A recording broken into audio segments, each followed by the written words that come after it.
ಧ್ಯಾನ ಅಂದರೆ ಇದು ಬೇರೆಯವ್ರಿಗೋಸ್ಕರ ಅಲ್ಲ, ನಮ್ಮನ್ನೇ ನಾವು ಆಳವಾಗಿ ಅರಿತು ನಮ್ಮ ಅನಂತತೆಯ ಅನುಭವವನ್ನು ಪಡೆಯುವ ವಿಧಾನ.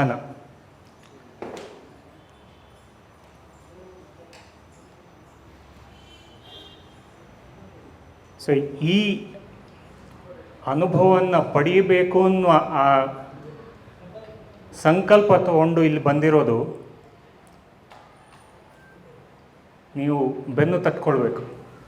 4 ವರ್ಷ ಹಿಂದೆ ಧ್ಯಾನದ್ದು ನನಗೆ ಅರಿವು ಬಂತು. ನಾನು ಕೆಲಸದಲ್ಲಿ ಬುದ್ಧಾಸಿಯ ಕ್ವಾಂಟಮ್ ಫೌಂಡೇಶನ್ನಿಂದ ಚಂದ್ರ ಅವರು ಧ್ಯಾನ ಹೇಳ್ಕೊಟ್ಟು ಬಂದಾಗ ಆ ಕುತೂಹಲದಿಂದ ನಾನು ಆ ಕಾರ್ಯಕ್ರಮ ಸೇರಿದೆ. ಯಾಕಂದರೆ ಕೆಲಸದಲ್ಲಿ ನಮ್ಮ IT ಕಂಪ್ನಿಯಲ್ಲಿ ಧ್ಯಾನ ಅಂತ ಅನ್ನೋದು ಏನಕ್ಕಪ್ಪ ಹೇಳ್ಕೊಡ್ತಾರೆ ಅಂತ. ಯಾಕಂದರೆ ಧ್ಯಾನ ಅಂದರೆ ಎಲ್ಲ ಜೀವನನೆಲ್ಲ ಬಿಟ್ಟು ನಾವು ರಿಟೈರ್ ಆದಾಗ ಎಲ್ಲ ಏನು ಕೆಲಸ ಇಲ್ಲದೆ ಇದ್ದಾಗ ಹೋಗಿ ಮಾಡುವಂಥದ್ದು ಅಂತ ನನ್ನ ಮನಸ್ಸಲ್ಲಿ. ಸೊ ಆದರೆ ಧ್ಯಾನ ಅನ್ನೋದು ಎಲ್ಲರಿಗೂ ಬೇಕು. ನಮ್ಮ ಆ ಸೀಮಿತ ಅನುಭವ, ನಮ್ಮ ಅಹಂ ಅನ್ನೋದು, ಅಹಂ ಅಂದರೆ ಏನು? ನಾನು ಎಂಜಿನಿಯರು, ನಾನು ಬಡವ, ನಾನು ಶ್ರೀಮಂತ, ಇದೆಲ್ಲ ನಾವು ಅರ್ಥ ಕೊಟ್ಟು ಇದು ಮಾಡೋದು ಆ ಅಹಮ್ಮಿನ ಕೆಲಸ. ಅಂದರೆ ನಾವು ಅಷ್ಟೇ ಸೀಮಿತಗೊಳಿಸ್ತೀವಿ. ನಾನು ಎಂಜಿನಿಯರ್ ಅಂದರೆ ಓಕೆ, ನಾನು ಬೇರೆ ಏನೂ ಮಾಡಲಿಕ್ಕೆ ಸಾಧ್ಯ ಇಲ್ಲ ನನಗೆ.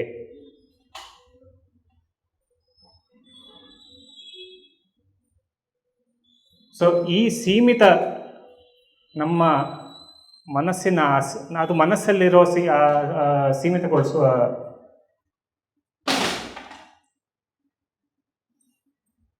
ಆ ಯೋಚನೆಗಳನ್ನೆಲ್ಲ ಮೀರಿ ಹೋಗೋದು ಅಂದರೆ ಈ ಧ್ಯಾನದಿಂದ. ಸೊ ಧ್ಯಾನ ಅಂದರೆ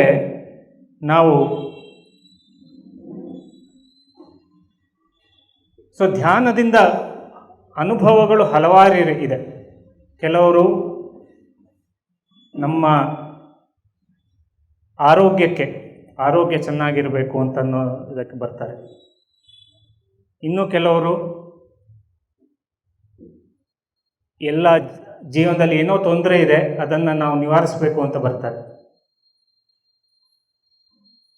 ಸೊ ಧ್ಯಾನದಿಂದ ಇದೆಲ್ಲ ಸಾಧ್ಯ. ಏನೇ ಕಾರಣದಿಂದ ಬಂದರೂ ಕೂಡ ಧ್ಯಾನದಿಂದ ಸಿಗುವ ಲಾಭ ಹಲವಾರು. ಆರೋಗ್ಯ ತನ್ನಿಂತಾನೇ ಸುಧಾರಿಸ್ಕೊಂಡು ಹೋಗುತ್ತೆ. ಮೊನ್ನೆ ತಾನೇ ಒಬ್ಬರು ಹೇಳಿದರು, ಅವ್ರ ಕ್ಯಾನ್ಸರ್ ಸ್ಟೇಜ್ 4 ಕ್ಯಾನ್ಸರ್ ಇತ್ತಂತೆ. ಧ್ಯಾನಕ್ಕೆ ಬಂದು 3 ತಿಂಗಳಲ್ಲೇ ಅದೆಲ್ಲ ಕಡಿಮೆ ಆಗಲಿಕ್ಕೆ ಶುರುವಾಯಿತು ಅಂತ. ಸೊ ಯಾವುದೇ ಆರೋಗ್ಯದ ಏನೇ ಇದ್ದಿದ್ರು ಧ್ಯಾನ, ಅದು ಆ ಸಿನ್ಸಿಯರ್ ಧ್ಯಾನ ಇದು ಪ್ರಾಕ್ಟೀಸ್ ಮಾಡ್ತಾ ಇದ್ದರೆ ಆರೋಗ್ಯ ತನ್ನಿಂತಾನೇ ಬರುತ್ತೆ. ಆದರೆ ಅದಕ್ಕಿಂತ ಜಾಸ್ತಿ ಏನಾಗುತ್ತೆ ಅಂದರೆ ನಮ್ಮಲ್ಲಿ ಏನಕ್ಕೆ ನಾವು ಈ ಧ್ಯಾನ, ಏನೋ ಒಂದು ನಮ್ಮ ಉದ್ದೇಶ ಇದೆ, ಜೀವನದಲ್ಲಿ ಏನೋ ಉದ್ದೇಶ ಇದೆ.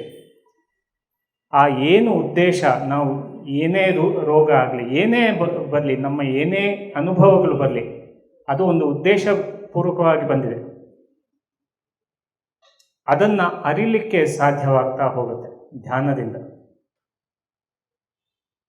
ಪತ್ರಿಜಿಯವರು ಹೇಳಿದಾಗೆ ಎಲ್ಲ ಅನುಭವಗಳು ನಾವು ನಮ್ಮ ಎಂಜಾಯ್ಮೆಂಟಿಗೆ ಅಥವಾ ನಾವು ಕಲೀಲಿಕ್ಕೆ, ನಮ್ಮ ಅನುಭವಗಳು ನಾವು ಕಲೀಲಿಕ್ಕೆ ಇಲ್ಲ, ನಾವು ಅದನ್ನು ಎಂಜಾಯ್ ಮಾಡಿ ನಾವು ಸಂಪೂರ್ಣವಾಗಿ ಜೀವನ ಅನುಭವಿಸಲಿಕ್ಕೆ, ಅದಕ್ಕೆ ಇರೋದು. ಈ ಅನುಭವಗಳು ಅತಿ ಹೆಚ್ಚು ಯಾವಾಗ ಆಗತ್ತೆ?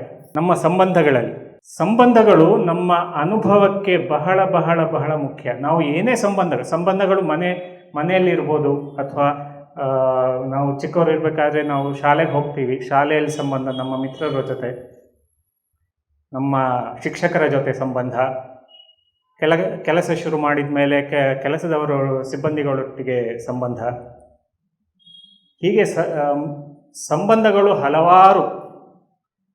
ಆದರೆ ಈ ಸಂಬಂಧಗಳೆಲ್ಲವೂ ನಮಗೆ ಕಲೀಲಿಕ್ಕೆ ಇರುವ ಅವಕಾಶ. ಸೊ ಈ ಸಂಬಂಧಗಳಲ್ಲಿ ಅತಿ ಉತ್ತಮ ಸಂಬಂಧ ಅಂದರೆ ಮಿತ್ರತ್ವ. ಪತ್ರಿಜಿ ಅವರು ಹೇಳಿದ್ರು, ಎಲ್ಲ ಸಂಬಂಧಗಳು ಕೊನೆಗೆ ಹೋಗ್ಲಿಕ್ಕಿರೋದು ಮಿತ್ರತ್ವದ ಕಡೆಗೆ. ಮಿತ್ರತ್ವ ಅಂದರೆ ಏನು?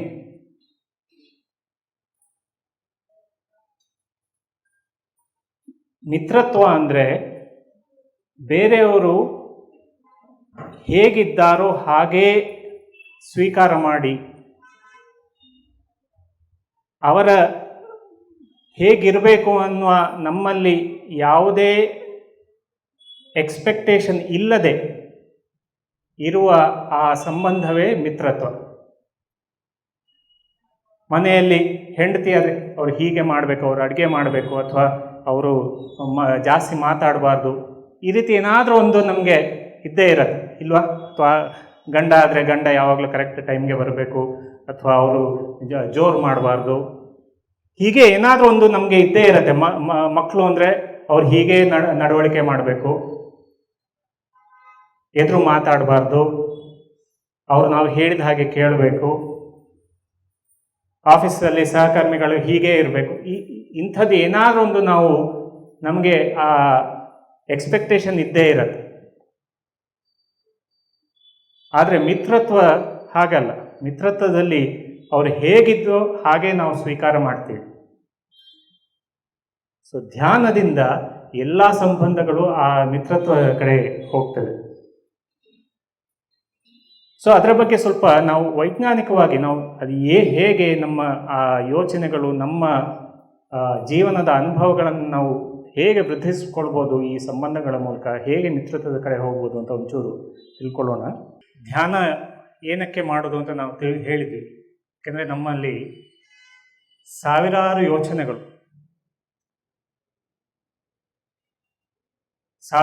ಯೋಚನೆಗಳು ಸಂಶೋಧನೆ ಪ್ರಕಾರ ಈ 95% ಅದು ಒಂದೇ ರೀತಿ, ಅಂದರೆ ಪುನರಾವರ್ತಿತ, ಅಂದರೆ ಒಂದೇ ರೀತಿಯ, ನಾವು ಕೆಟ್ಟದನ್ನು ಯೋಚನೆ ಮಾಡ್ತಾ ಇದ್ರೆ ಅದೇ ರೀತಿಯ ಯೋಚನೆಗಳು, ಒಂದರ ಹಿಂದೆ ಒಂದೇ ಅದೇ ರೀತಿ ಯೋಚನೆಗಳು. ಮನೆಯಲ್ಲಿ ಯಾರಾದರೂ ಏನೋ ಒಂದು ಹೇಳಿದರೆ ನಾವು ಅದನ್ನು ದಿನವಿಡೀ ಅದನ್ನು ಯೋಚನೆ ಮಾಡ್ತಾ ಇರ್ತೀವಿ. ಅದು ಯಾಕೆ ಹೇಳಿದರು, ಏನು ಹೇಳಿದರು, ಅವರು ಹಿಂದೆ ಮುಂಚೆ ಹೀಗೆ ಹೇಳಿದರು, ಹೀಗೇ ನಾವು ಆ ಯೋಚನೆಯನ್ನು ನಾವು ಪುನರಾವರ್ತನೆ ಮಾಡ್ತಾ ಇರ್ತೀವಿ. ಅದು 95%. 80% ನಕಾರಾತ್ಮಕ, ಅಂದರೆ ನಮಗೆ ಬೇಡದೇ ಇರೋದನ್ನೇ ನಾವು ಯೋಚನೆ ಮಾಡ್ತಾ ಇರ್ತೀವಿ ನಕಾರಾತ್ಮಕವಾಗಿ. ಇದು ಸಂಶೋಧನೆ ಪ್ರಕಾರ. ಸೊ ಈ ಸಾವಿರಾರು ಯೋಚನೆಗಳು ನಮ್ಮ ಜೀವನದಲ್ಲಿ 50% ನಾವು ಬರೀ ಆ ಯೋಚನೆಯಲ್ಲೇ ಮಗ್ನರಾಗಿರ್ತೀವಿ. ನಾವು ಕೆಲಸ ಮಾಡೋದ್ರ ಬಿಟ್ಟು ಬರೀ ಯೋಚನೆಯಲ್ಲೇ ಮಗ್ನರಾಗಿರ್ತೀವಿ. ಪುಸ್ತಕ ಓದಲಿಕ್ಕೆ ಶುರು ಮಾಡಿದರೆ ಮನಸ್ಸಲ್ಲಿ ಹಿಂದೆ ಏನಾಯಿತು, ಅವ್ರು ಹೀಗೆ ನಡ್ಕೊಂಡ್ರು, ನನಗೆ ಈ ಕೆಲಸ ಮಾಡಬೇಕಿತ್ತು, ನಾನು ಮಾಡಲಿಕ್ಕಾಗಲಿಲ್ಲ, ಅವ್ರು ಫೋನ್ ಮಾಡಬೇಕಾಗಿತ್ತು, ಮಾಡಲಿಲ್ಲ. ಈಗ ಹಲವಾರು ಜನ ಇಲ್ಲಿ ಕೂತಿದ್ರು, ನಿಮ್ಮ ಮನಸ್ಸು ಮನೆಯಲ್ಲಿ ಏನಾಗ್ತಿದೆ ಹೀಗಿರ್ಬೋದು. ಇದು ಸಾಮಾನ್ಯ, ಯಾಕೆಂದರೆ ನಮ್ಮ ಮನಸ್ಸು ಇರೋದೇ ಹಾಗೆ. 50% ನಾವು ಈ ಯೋಚನೆಯಲ್ಲೇ ನಾವು ಮಗ್ನರಾಗಿರ್ತೀವಿ. ಅದು ಏನಕ್ಕೆ ಅದು ಮುಖ್ಯ, ಈ ಯೋಚನೆಗಳ ಬಗ್ಗೆ ನಾವು ಯಾಕೆ ಇದು ಮಾಡಬೇಕು? ಯಾಕೆಂದರೆ ನಮ್ಮ ಯೋಚನೆಗಳು, ಅಂದರೆ ಆಲೋಚನೆಗಳು ಮತ್ತು ಭಾವನೆಗಳು ನಮ್ಮ ಜೀವನವನ್ನು, ನಮ್ಮ ವಾಸ್ತವವನ್ನು ಸೃಷ್ಟಿಸುತ್ತೆ. ನಾವು ಹೇಗೆ ಇರಬೇಕು, ಹೇಗೆ ಇರ್ತೀವೋ, ನಮ್ಮ ವಾಸ್ತವ ಏನೇ ಆದರೂ ಅದಕ್ಕೆ ಮೂಲ ಕಾರಣ ನಮ್ಮ ಯೋಚನೆಗಳು ಮತ್ತು ಭಾವನೆಗಳು. ಯೋಚನೆಗಳು ಭಾವನೆಗಳನ್ನು ಸೃಷ್ಟಿಸುತ್ತೆ, ಭಾವನೆಗಳು ನಮ್ಮ ಕಾರ್ಯವನ್ನು ನಿರೂಪಿಸುತ್ತೆ. ಏನೇ ನಾವು ಕೆಲಸ ಮಾಡಬೇಕು ಅಂತ ಇದ್ರೂ ನಾವು ಭಾವನೆಗಳು ಯಾವ ರೀತಿ ಇದೆ ಅದರ ರೀತಿ ಕೆಲಸ ಮಾಡ್ತೀವಿ. ಸೊ ಈ ಯೋಚನೆಗಳು ನಕಾರಾತ್ಮಕ ಮತ್ತೆ ಪುನರಾವರ್ತಿತ ಆಗಿದ್ರೆ ನಮ್ಮ ಜೀವನವು ಅದೇ ರೀತಿ ಅಲ್ವಾ? ಆಲೋಚನೆಗಳಿಂದ ನಮ್ಮ ವಾಸ್ತವ ಸೃಷ್ಟಿಯಾಗೋದಾದರೆ, ನಮ್ಮ ಯೋಚನೆಗಳು ನಕಾರಾತ್ಮಕವಾಗಿದ್ರೆ ನಮ್ಮ ವಾಸ್ತವತೆಯು ನಕಾರಾತ್ಮಕವಾಗಿಯೇ ಇರುತ್ತೆ ಅಲ್ವಾ? ಸೊ ಈ ಯೋಚನೆಗಳು, ಭಾವನೆಗಳು ನಮ್ಮ ಬರೀ ವಾಸ್ತವ, ಹೊರ ವಾಸ್ತವ ಮಾತ್ರ, ನಮ್ಮ ದೇಹ ವಾಸ್ತವವನ್ನು ಅದರಿಂದ ಸೃಷ್ಟಿಯಾಗತ್ತೆ. ನಾವು ನಕಾರಾತ್ಮಕವಾಗಿ ಯೋಚನೆ ಮಾಡ್ತಾ ಇದ್ರೆ ನಮ್ಮ ದೇಹದಲ್ಲಿ ಈ ಹಾರ್ಮೋನ್ಸ್ ಅಂತ ಹೇಳ್ತೀವಿ, ಅಂದರೆ ನಮ್ಮ ದೇಹ ಕೆಲಸ ಮಾಡಲಿಕ್ಕೆ ಬೇಕಾದ್ದೆಲ್ಲ ಈ ಹಾರ್ಮೋನ್ಸ್ಗಳಿಂದ ಇದಾಗತ್ತೆ. ನಮ್ಮ ಇಮ್ಯೂನ್ ಸಿಸ್ಟಮ್, ನಮ್ಮ ಹೃದಯ ಮಾಡೋದು, ಅಥವಾ ಮಸಲ್ಸ್ ಸಿಸ್ಟಮ್, ನಮಗೆ ಡೈಜೆಷನ್, ಎಲ್ಲನೂ ಕಾರಣ ಈ ಹಾರ್ಮೋನ್ಸ್ಗಳಿಂದ. ಸೊ ನಾವು ಯೋಚನೆಗಳು ನಕಾರಾತ್ಮಕ ಇದ್ದರೆ ಆ ಕಾರ್ಟಿಸಾಲ್ ಅಥವಾ ಈ ಬೇರೆ ಹಾರ್ಮೋನ್ಗಳು ನಮ್ಮ ದೇಹದಲ್ಲಿ ಪೂರ್ತಿ ಆವರ್ತನೆ ಆಗಿರುತ್ತೆ. ಸೊ ಆಗ ನಮ್ಮ ದೇಹನೂ ಅದೇ ರೀತಿ ಇದಾಗುತ್ತೆ. ಎಷ್ಟೋ ಮಂದಿಗೆ ಕ್ಯಾನ್ಸರ್ ಆಗಲಿ ಅಥವಾ ನಮ್ಮ ಏನೇ ಇದಾಗಲಿ ಆಗೋ ಯೋಚನೆಗಳಿಂದ ಶುರುವಾಗುತ್ತೆ. ಸೊ ಈ ಯೋಚನೆಗಳು ಒಂದು ಪ್ರಜ್ಞಾ ಮನಸ್ಸು ಅಂದರೆ ನಾವು ನೋಡೋದು, ಕೇಳೋದು. ನಾವೀಗ ಕುಳಿತುಕೊಂಡಿದ್ದೀರಾ, ಇಲ್ಲ ಎಲ್ಲರೂ ನನ್ನನ್ನು ಕೇಳ್ತಾ ಇದ್ದೀರಾ, ಇದು ಪ್ರಜ್ಞಾ ಮನಸ್ಸಿಂದ ನೀವು ಕೇಳ್ತಾ ಇದ್ದೀರಾ. ಈ ಪ್ರಸ್ತುತ ಕ್ಷಣದಲ್ಲಿ ಇದ್ಕೊಂಡು ನೀವು ಕೇಳ್ತಾ ಇದ್ದೀರಾ, ಕಲಿತಾ ಇದ್ದೀರಾ. ನಿಮ್ಮ ಡಿಸಿಷನ್ಸ್ ತಗೊಳ್ಳಿಕ್ಕೆ ಎಲ್ಲದಕ್ಕೂ ಈ ಪ್ರಜ್ಞಾ ಮನಸ್ಸು ಕಾರಣ. ಆದರೆ ನಾವು 90% ನಾವು ದಿನನಿತ್ಯದ ಕೆಲಸ ಮಾಡೋದು ಸುಪ್ತ ಪ್ರಜ್ಞೆಯಿಂದ. ಈ ಸುಪ್ತ ಪ್ರಜ್ಞೆ ಅನ್ನೋದು ಸಬ್ಕಾನ್ಷಿಯಸ್ ಮೈಂಡ್ ಕೇಳಿದ್ದೀರಾ? ಈ ಸುಪ್ತ ಪ್ರಜ್ಞೆ ನಮ್ಮ 90% ನಾವು ನಮ್ಮ ದಿನನಿತ್ಯ ಮಾಡುವ ಕೆಲಸ ಎಲ್ಲ ಇದರಿಂದ ಸಾಧ್ಯ, ಇದರಿಂದ ಕಾರಣ. ಆದರೆ ಈ ಸುಪ್ತ ಪ್ರಜ್ಞೆ ಹೇಗೆ ಸೃಷ್ಟಿಯಾಗತ್ತೆ? ನಾವು ನಮ್ಮ ನಂಬಿಕೆಗಳು, ನಮ್ಮ ನಡವಳಿಕೆಗಳು ಇದೆಲ್ಲ ಸುಪ್ತ ಪ್ರಜ್ಞೆಯಲ್ಲಿ ಆಳವಾಗಿ ಹೋಗುತ್ತೆ. ಮನೆಯಲ್ಲಿ ನಮ್ಮ ಗಂಡ ಯಾವಾಗಲೂ ಬೈತಾನೆ ಇರ್ತಾರೆ. ಒಂದ್ಸತಿ ಬೈದಿರ್ಬೋದು ನಾವು, ಆದರೆ ಅವರು ಏನೇ ಹೇಳಿದಾಗ ನಾವು ಅದಕ್ಕೊಂದು ಅರ್ಥ ಕೊಟ್ಟು ನಾವು ಅದನ್ನು ನಂಬಲಿಕ್ಕೆ ಶುರು ಮಾಡ್ತೀವಿ. ಅದು ಅವ್ರ ಮನಸ್ಸಲ್ಲಿ ಇದೆಯೋ ಇಲ್ವೋ ಅದು ಬೇರೆ, ಆದರೆ ಅದು ಒಂದ್ಸತಿ ಹೇಳಿದಾಗ ನಾವು ಅದಕ್ಕೊಂದು ಅರ್ಥ ಕೊಟ್ಟು ನಾವು ಯೋಚನೆ ಮಾಡ್ತೀವಿ. ಅದಾದ್ಮೇಲೆ ನಾವು ಅವ್ರು ಮಾಡೋ ಎಲ್ಲ ಕೆಲಸಕ್ಕೂ ನಾವು ಈ ಕಾರಣ, ನಾವು ಆ ಅರ್ಥನ ಕೊಟ್ಕೊಂಡು ಇನ್ನೂ ಆಳವಾಗಿ ನಂಬ್ತೀವಿ. ಯಾಕೆಂದ್ರೆ ನಮ್ಮ ಯೋಚನೆಗಳು ಪುನರಾವರ್ತನೆ ಆಗ್ತಾನೆ ಇರ್ತದೆ ಅದರ ಬಗ್ಗೆ. ಅವ್ರು ಹೇಳಿದ್ದನ್ನು ಒಂದ್ಸತಿ ಹೇಳಿದ್ದನ್ನ ನಾವು ಅಲ್ಲಿಯೇ ಬಿಡೋಲ್ಲ. ಅವ್ರು ಮಾಡುವ ಎಲ್ಲ ಕೆಲಸ ನಾವು ಮತ್ತೆ ಆ ಕನ್ನಡಿಯಿಂದ ನಾವು ನೋಡ್ತೀವಿ. ಸೊ ಹೀಗೆ ನೋಡ್ತಾ ಇದ್ದಾಗ ನಾವು ನಂಬಿಕೆಗಳನ್ನು ನಮ್ಮ ಮನಸ್ಸಲ್ಲಿ, ನಮ್ಮ ಸುಪ್ತ ಪ್ರಜ್ಞೆಯಲ್ಲಿ ನಾವು ಸೃಷ್ಟಿಸ್ತಾ ಹೋಗ್ತೀವಿ. ಧ್ಯಾನಕ್ಕಿಂತ ಮುಂಚೆ ಇದರ ಅರಿವು ನಮಗೆ ಇರೋದೇ ಇಲ್ಲ. ಯಾಕೆಂದ್ರೆ ಅದು ಆ ಯೋಚನೆಗಳು ಅದು ಬರ್ತಾನೆ ಇರುತ್ತೆ, ನಮ್ಗೆ ಅರಿವೇ ಇರಲ್ಲ. ಅದು ಒಳಗಿಂದ ಒಳಗೆ ಒಳಗೆ ಒಳಗೆ ಆಗ್ತಾ ಆ ನಂಬಿಕೆಗಳು ಆಳವಾಗಿ ಆಗತ್ತೆ. ಸೊ ಈ ಸುಪ್ತ ಪ್ರಜ್ಞೆಯಲ್ಲಿ ಆ ನಂಬಿಕೆಗಳು, ನಮ್ಮ ನಡವಳಿಕೆಗಳು, ಯಾರೋ ಫೋನ್ ಮಾಡಲಿಲ್ಲ ಅಂತಂದ ಕೂಡಲೇ ಅದು ಇಮಿಡಿಯೇಟ್ ಆಗಿ ನಾವು ಯೋಚನೆ ಮಾಡ್ಲಿಕ್ಕೆ ಶುರು ಮಾಡ್ತೀವಿ. ಅವ್ರು ಏನಕ್ಕೆ ಮಾಡಲಿಲ್ಲ, ಅವ್ರು ನನ್ನ ಬಗ್ಗೆ ಏನಾದ್ರೂ ಅನ್ಕೊಂಡ್ರ, ಅಥವಾ ನಾನು ಏನೋ ತಪ್ಪು ಮಾಡಿದ್ನ, ಇಂಥದ್ದೆಲ್ಲ ಯೋಚನೆಗಳು ಅದು ಬರೋದು ಏನಕ್ಕೆ? ಯಾಕೆಂದ್ರೆ ನಮ್ಮ ನಂಬಿಕೆಗಳು ಆಳವಾಗಿ ಹೋಗಿರುತ್ತೆ. ಅದು ನಮ್ಮ ಯೋಚನೆಗಳನ್ನ ನಾವು ಸೃಷ್ಟಿಸ್ತಾ ಹೋಗುತ್ತೆ.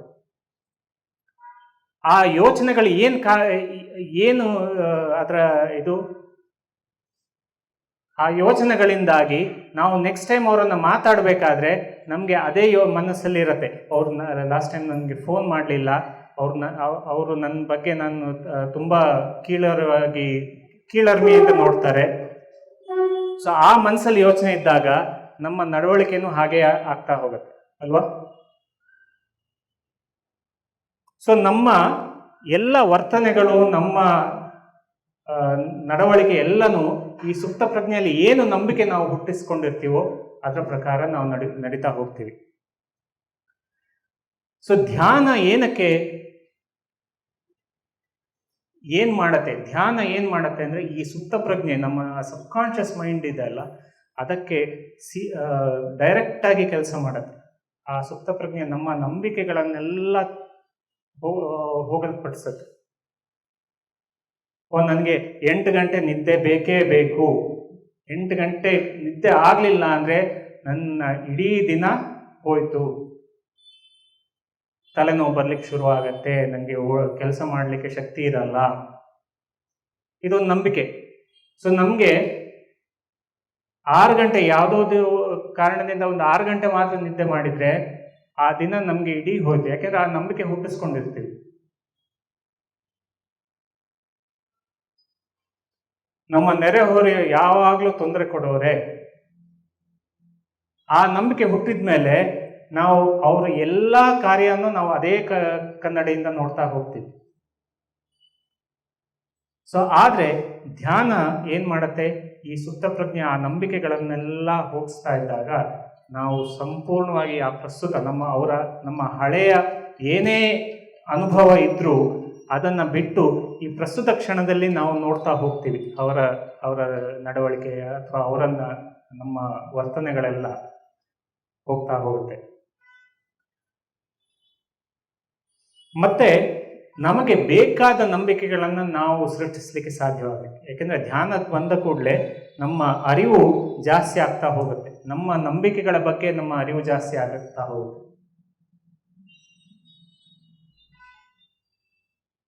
ಇನ್ನೊಂದು,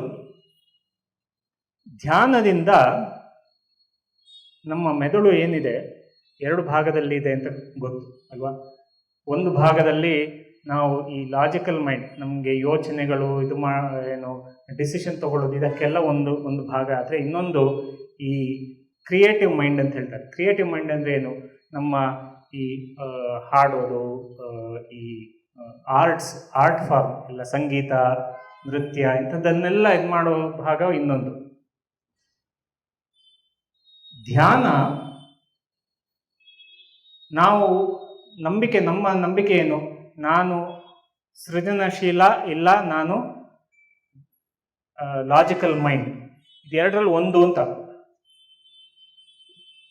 ನನಗೆ ಸಂಗೀತ ಸಾಧ್ಯನೇ ಇಲ್ಲ, ನನ್ನ ಜೀವನದಲ್ಲಿ ಅದು ಮಾಡಲಿಕ್ಕೆ ಸಾಧ್ಯ ಇಲ್ಲ, ಯಾಕೆ, ನಾನು ಸೃಜನಶೀಲ ಅಲ್ಲ, ನಾನು ಕ್ರಿಯೇಟಿವ್ ಮೈಂಡ್ ಅಲ್ಲ ಅಂತ, ಅದೊಂದು ನಂಬಿಕೆ.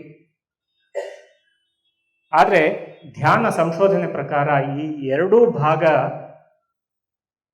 ಒಂದಾಗಿ ಮಾಡುತ್ತೆ. ಸಿಂಕ್ರಾನಿಸಿಟಿ ಅಂತ ಕೇಳಿರ್ಬೋದು. ಅಂದರೆ 2 ಭಾಗಗಳು ಒಂದಾಗಿ ಕೆಲಸ ಮಾಡಲಿಕ್ಕೆ ಶುರು ಮಾಡುತ್ತೆ. ಸೊ ನಮ್ಮ ದಿನನಿತ್ಯ ಜೀವನದಲ್ಲಿ 2 ಭಾಗದ ಮೆದುಳನ್ನು ನಾವು ಉಪಯೋಗಿಸ್ಲಿಕ್ಕೆ ಶುರು ಮಾಡ್ತೇವೆ. ಇದರಿಂದ ಉಪಯೋಗ ಏನು, ನಾವು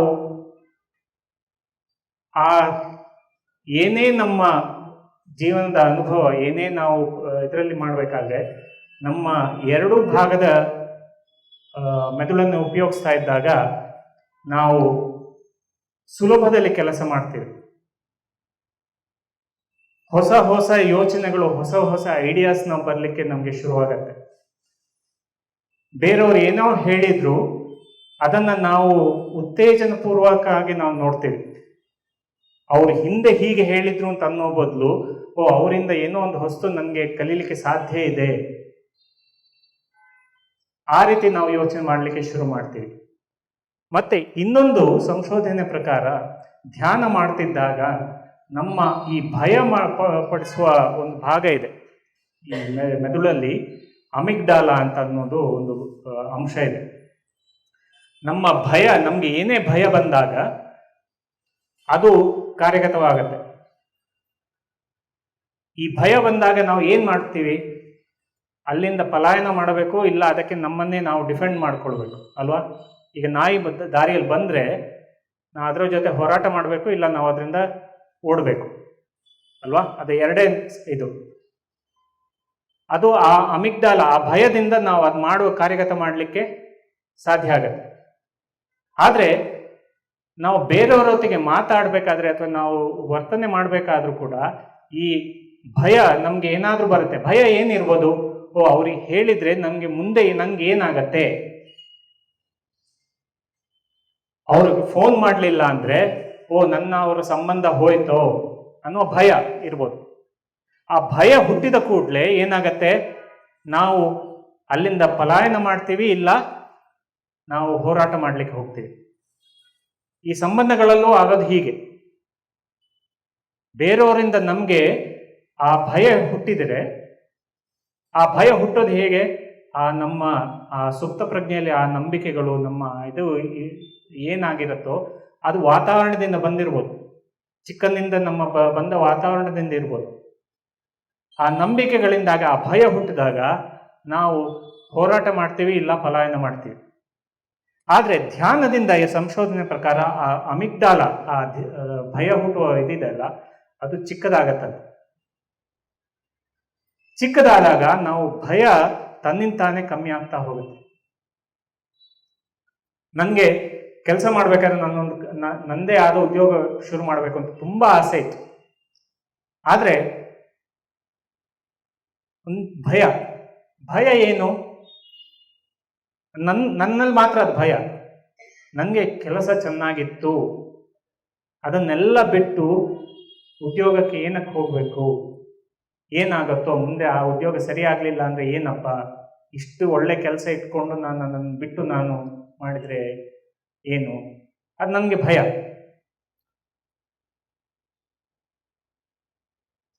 ಆ ಭಯ ಇದ್ದದ್ರಿಂದ ನನಗೆ ಆ ಉದ್ಯೋಗ ಮಾಡಬೇಕು ಅಂತ ಅಷ್ಟು ಆಸೆ ಇದ್ರೂ ಕೂಡ ಅದು ನನಗೆ ಆ ಮುಂದೆ ಒಂದು ಹೆಜ್ಜೆ ಇಡಲಿಕ್ಕೆ ನನಗೆ ಭಯ ಆಗ್ತಾ ಇತ್ತು, ಮುಂದೆ ಹೋಗ್ಲಿಕ್ಕೆ ನನಗೆ ಆಗ್ತಿರ್ಲಿಲ್ಲ. ಆದರೆ ಧ್ಯಾನ ಮಾಡ್ತಾ ಇದ್ದಾಗ ನನಗೆ ಈ ಅನುಭವ ಆಗ್ಲಿಕ್ಕೆ ಶುರುವಾಯಿತು. ಆ ಭಯ ಕ್ರಮೇಣ ಕಮ್ಮಿ ಆಗ್ತಾ ಹೋಗುತ್ತೆ. ಆ ಮುಂದೆ ಏನಾಗತ್ತೆ ಅನ್ನುವ ಯೋಚನೆ, ಯಾಕೆಂದ್ರೆ ಮುಂದೆದು ಒಳ್ಳೇದೋ ಕೆಟ್ಟದೋ ಅದು ಎರಡೂ ನಮ್ಮ ಇಮ್ಯಾಜಿನೇಷನ್, ನಮ್ಮ ಕಲ್ಪನೆ ಅಲ್ವಾ. ಮುಂದೆ ಆಗೋದು ಅದು ನಮ್ಮ ಕಲ್ಪನೆ. ಆ ಕಲ್ಪನೆ ನಮ್ಮ ಕೈಯಲ್ಲಿದೆ ಅಂತ ಅನ್ನೋದು ಅರ್ಥ ಆಗ್ಲಿಕ್ಕೆ ಶುರುವಾಯಿತು. ಸೊ ಆ ಭಯ ಹೋದಾಗ ನಾವು ಬೇರೆಯವರ ಜೊತೆ ನಾವು ನಡ್ಕೊಳ್ಳೋದು ಕೂಡ ನಮ್ಮ ವರ್ತನೆ ಚೇಂಜ್ ಆಗ್ತಾ ಹೋಗುತ್ತೆ. ಸೊ ಧ್ಯಾನ ಮಾಡಬೇಕಾದ್ರೆ ಆ ಮುಂದಿನ ಯೋಚನೆ ಮತ್ತೆ ಹಿಂದಿನ ನಮ್ಮ ಭಯದ ಇದರ ಹಿಂದಿನ ಯೋಚನೆ ಅಥವಾ ಮುಂದಿನ ಚಿಂತೆ ಎಲ್ಲವನ್ನು ಬಿಟ್ಟು ನಾವು ಈ ಪ್ರಸ್ತುತ ಕ್ಷಣಕ್ಕೆ ಬರ್ತೀವಿ. ಈ ಪ್ರಸ್ತುತ ಕ್ಷಣದಲ್ಲಿ ಇರೋದು ಬಹಳ ಬಹಳ ಮುಖ್ಯ.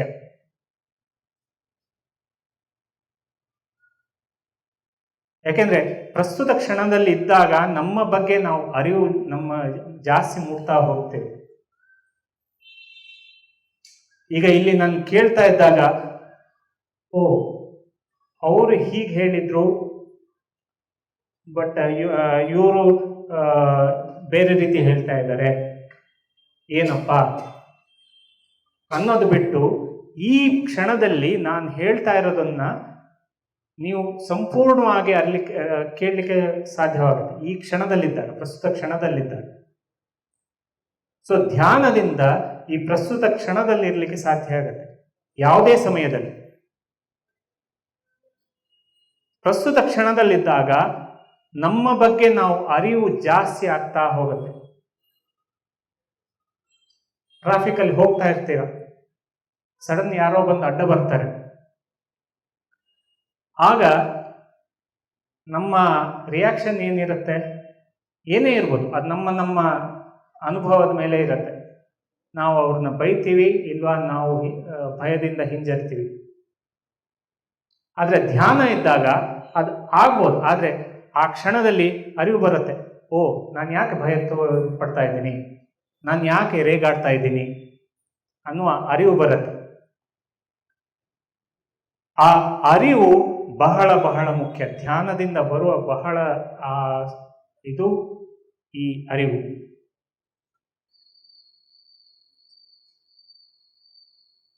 ಸೊ ಧ್ಯಾನದಿಂದ ಈ ಪ್ರಸ್ತುತ ಕ್ಷಣದ ಅರಿವು, ಅಂದ್ರೆ ಈ ಇಂಗ್ಲಿಷಲ್ಲಿ ಮೈಂಡ್ಫುಲ್ನೆಸ್ ಅಂತ ಹೇಳ್ತೀವಿ.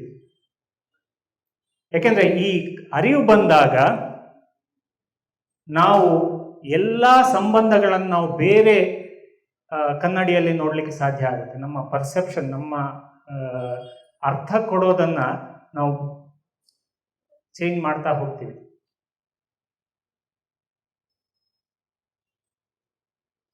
ಯಾರೋ ಫೋನ್ ಮಾಡಲಿಲ್ಲ ಅಂತಂದ ಕೂಡಲೇ, ಓ ಅವ್ರಿಗೇನೋ ಕೆಲಸ ಇರ್ಬೋದು, ನೋಡುವ, ಅವ್ರ ಹತ್ರನೇ ಕೇಳುವ ನೆಕ್ಸ್ಟ್ ಟೈಮು.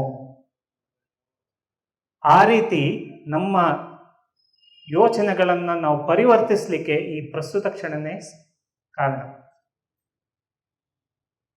ಸೊ ಈ ಮೈಂಡ್ಫುಲ್ನೆಸ್ ಅಂದ್ರೆ ಈ ಕ್ಷಣದಲ್ಲಿ ಏನು ಅರ್ಥ ಕೊಡದೆ, ಈ ನಮ್ಮ ಈ ಯಾವುದೇ ಸಂಬಂಧಗಳು ಅಥವಾ ನಮ್ಮ ಯಾವುದೇ ಈ ಎಕ್ಸ್ಪೀರಿಯನ್ಸ್ಗೆ ಏನು ಅರ್ಥ ಕೊಡದೆ ಪ್ರಸ್ತುತ ಕ್ಷಣದಲ್ಲಿ ಇರುವುದು ಮೈಂಡ್ಫುಲ್ನೆಸ್. ಅವ್ರು ಏನೇ ಹೇಳಿದ್ರು, ಬೇರೆಯವರು ಏನೇ ಹೇಳಿದ್ರು, ಅದಕ್ಕೆ ನಾವು ಏನು ಅರ್ಥ ಕೊಡದೆ ಅದನ್ನ ಸಂಪೂರ್ಣವಾಗಿ ಕೇಳೋದು, ಅದು ಮೈಂಡ್ಫುಲ್ನೆಸ್. ಸೊ ಅದು ನಮ್ಮ ಸಂಬಂಧಗಳಿಗೆ ಬಹಳ ಬಹಳ ಮುಖ್ಯ. ಯಾಕೆಂದ್ರೆ ನಮ್ಮ ಎಷ್ಟೋ ಆ ಸಂಬಂಧ ಹೋಗೋದು ನಾವು ಆ ಇಂಟ್ರಾಕ್ಷನ್, ನಾವು ಏನು ನಾವು ಮಾತಾಡ್ತೀವಿ ಅಥವಾ ಇದು ಮಾಡ್ತೀವಿ, ಅದಕ್ಕೆ ನಾವು ಅರ್ಥ ಕೊಟ್ಟಾಗ ನಾವು ಏನು ಅರ್ಥ ಕೊಡ್ತೀವೋ ಅದರ ಮೇಲೆ ನಮ್ಮ ಮುಂದೆ ಆ ಸಂಬಂಧಗಳು ಬೆಳೀತಾ ಹೋಗುತ್ತೆ. ನಮ್ಮ ಧ್ಯಾನ ಶುರು ಮಾಡ್ತಾ ಇದ್ದ ಹಾಗೆ ನಾವು ಬೇರೆಯವರ ಜೊತೆ ಜಾಸ್ತಿ ಅನುಕಂಪ ಮತ್ತು ಸಹಾನುಭೂತಿ ವ್ಯಕ್ತಪಡಿಸ್ತಾ ಹೋಗ್ತೀವಿ. ಯಾಕೆಂದರೆ ಎಲ್ಲರೂ ಅವರವರ ಜೀವನದ ಉದ್ದೇಶಪೂರ್ವಕವಾಗಿ ನಾವು ಇಲ್ಲಿ ಜೀವನ ಮಾಡ್ತಾ ಇದ್ದಾರೆ. ನಮ್ಮ ಥರನೇ ಅವರು ಜೀವನ ನಡೆಸ್ತಾ ಇದ್ದಾರೆ. ಸೊ ಅವರ ಹಿಂದಿನ ಅನುಭವದ ಮೇಲೆ ಅವರು ನಡವಳಿಸ್ತಾ ಇದ್ದಾರೆ. ನಾವು ಹೇಗೆ ನಮ್ಮ ಹಿಂದಿನ ಅನುಭವದ ಮೇಲೆ ನಾವು ನಡವಳಿಕೆ ಮಾಡ್ತಿದ್ದೀವೋ ಬೇರೆಯವರು ಹಾಗೆ ಮಾಡ್ತಾ ಇದ್ದಾರೆ ಅಂತ ಆ ಅರ್ಥ ನಮಗೆ ಬರ್ತಾ ಹೋಗುತ್ತೆ. ಈ ಕ್ಷಣದಲ್ಲಿ ಅದಕ್ಕೆ ಅರ್ಥ ಕೊಡದೆ ಅವರು ಏನು ಹೇಳ್ತಾರೋ ಅದನ್ನು ಹಾಗೇ ಕೇಳಿ, ನಮಗೆ ಸಂಬಂಧ ಇದ್ರೆ ನಾವು ತಗೊಳ್ತೀವಿ, ಇಲ್ಲ ಅಂದರೆ ಬಿಡೋದು. ಆ ಜ್ಞಾನ ನಮಗೆ ಬರಲಿಕ್ಕೆ ಶುರುವಾಗುತ್ತೆ. ಅದು ಆ ಮೈಂಡ್ಫುಲ್ನೆಸ್.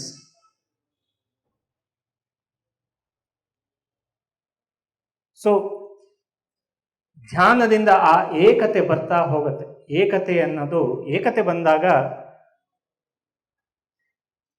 ಆ ಪ್ರೀತಿ ಅಂದ್ರೆ ಏನು ಅದಕ್ಕೆ ಎಕ್ಸ್ಪೆಕ್ಟೇಷನ್ ಇಲ್ಲದೆ ಇರುವ ಸಂಬಂಧ.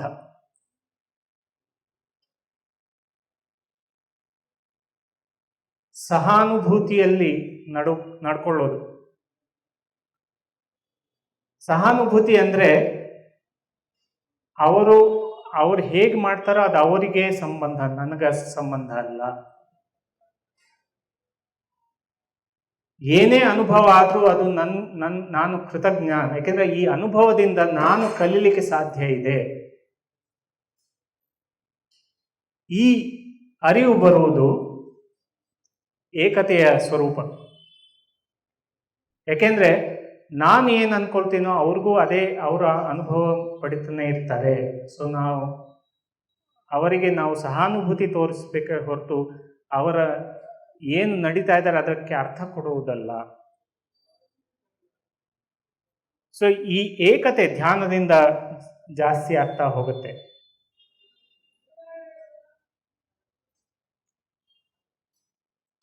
ಸೊ ಧ್ಯಾನದಿಂದ ನಾನು ಈ ಸ್ವಯಂ ಅರಿವು ಬಗ್ಗೆ ಹೇಳಿದೆ. ಸ್ವಯಂ ಅರಿವು ಬಹಳ ಬಹಳ ಮುಖ್ಯ. ಯಾಕೆಂದ್ರೆ ಆ ಪ್ರಸ್ತುತ ಕ್ಷಣದಲ್ಲಿದ್ದಾಗ ನಮ್ಮ ಬಗ್ಗೆ ನಾವು ಅರಿವು ಜಾಸ್ತಿ ಆಗ್ತದೆ. ನಮ್ಮ ಯೋಚನೆಗಳು, ನಮ್ಮ ಭಾವನೆಗಳು ಯಾವ ರೀತಿ ಇದೆ ಅಂತ ನಮಗೆ ಅರಿವು ಆಗ್ತಾ ಹೋಗುತ್ತೆ. ಯಾಕೆಂದ್ರೆ ಈ ಅರಿವು ಬಂದಾಗ ನಾವು ಅದನ್ನ ಚೇಂಜ್ ಮಾಡ್ಲಿಕ್ಕೆ ಸಾಧ್ಯ ಇದೆ. ಅರಿವಿಲ್ಲದೆ ಇದ್ದಾಗ ಆ ಚೇಂಜ್ ಮಾಡಲಿಕ್ಕೆ ನಮಗೆ ಸಾಧ್ಯ ಆಗಲ್ಲ. ಸೊ ಸ್ವಯಂ ಅರಿವು ಬಹಳ ಮುಖ್ಯ. ಆದರೆ ಇನ್ನೊಂದು ಏನಾಗತ್ತೆ, ಸ್ವಯಂ ಅರಿವಿನ ಜೊತೆ ನಾವು ನಮ್ಮ ಸ್ವಯಂ ಅಭಿವ್ಯಕ್ತಿ ಜಾಸ್ತಿ ಆಗ್ತಾ ಹೋಗುತ್ತೆ, ಇನ್ನು ಪರಿವರ್ತನೆ ಆಗ್ತಾ ಹೋಗುತ್ತೆ. ಸ್ವಯಂ ಅಭಿವ್ಯಕ್ತಿ ಅಂದ್ರೆ ಏನು? ಮನೆಯಲ್ಲಿ ನಮಗೆ ಇಷ್ಟ ಆಗದೆ ಇದನ್ನ ಯಾರೋ ಮಾಡ್ತಾರೆ, ಮಕ್ಕಳಾಗ್ಲಿ ಅಥವಾ ಗಂಡ ಹೆಂಡತಿ ಆಗ್ಲಿ ಏನೋ ಮಾಡ್ತಾರೆ.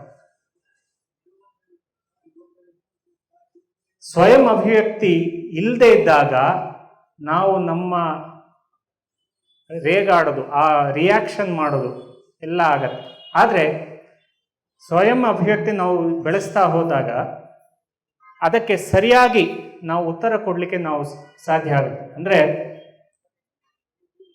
ಮಾತಾಡಬೇಕಾದ್ರೆ ನಮ್ಗೆ ಇಷ್ಟ ಆಗದೆ ಇರೋದು ಏನೋ ಇದ್ರೆ ಅದನ್ನು ನಾವು ಸಂಪೂರ್ಣವಾಗಿ ವ್ಯಕ್ತಪಡಿಸ್ತೀವಿ. ಏನಕ್ಕೆ ಅದು ನಮಗೆ ಇಷ್ಟ ಇಲ್ಲ ಅನ್ನೋದನ್ನ ನಾವು ಸರಿಯಾಗಿ ವ್ಯಕ್ತಪಡಿಸ್ತೀವಿ. ಬೇರೆಯವ್ರಿಗೆ ಹಾನಿ ಆಗ್ತಾ ಇರೋ ಥರ ನಾವು ವ್ಯಕ್ತಪಡಿಸ್ತೀವಿ.